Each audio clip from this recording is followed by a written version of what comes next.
ఒక్క శ్లోకంతో జ్ఞానం ఎలా వస్తుందో అనుకుంటున్నారు. అందరికీ నమస్కారం అండి. మనం పిల్లలు చదివింది మర్చిపోతూ ఉంటారు. వాళ్ళకి ఎలా గుర్తు తెచ్చుకోవాలో తెలియదు. ఇలా చాలామంది పిల్లలు చదివినా కానీ ఎగ్జామ్స్లో రాయలేకపోతుంటారు. అలాంటప్పుడు మనం ఈ శ్లోకం పఠిస్తే వాళ్ళు తప్పకుండా చదివింది గుర్తుంటుందండి. ఒక్కసారి ఈ శ్లోకం డైలీ పఠించేలా చేయండి చాలు, వాళ్ళకి ఖచ్చితంగా గుర్తుంటుంది.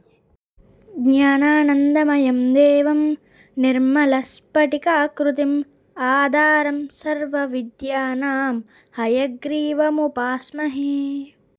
జ్ఞానం మరియు ఆనంద స్వరూపుడైన నిర్మలమైన స్ఫటికంలా ప్రకాశించే సర్వ విద్యలకు ఆధారమైన హయగ్రీవ స్వామిని మేము ఉపాసిస్తాము అనేది దీని అర్థం అండి.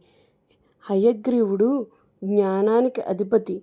అందుకని ప్రతిరోజు పిల్లల్ని ఈ శ్లోకం పఠించేలా చేయండి. ఖచ్చితంగా వాళ్ళకి చదివింది గుర్తుంటుంది.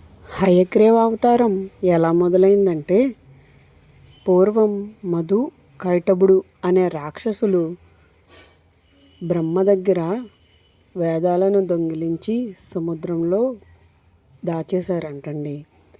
వాటిని కాపాడటానికి విష్ణుమూర్తే హయగ్రీవ స్వామి అవతారంతో వాళ్ళిద్దరిని సంహరించాడంట.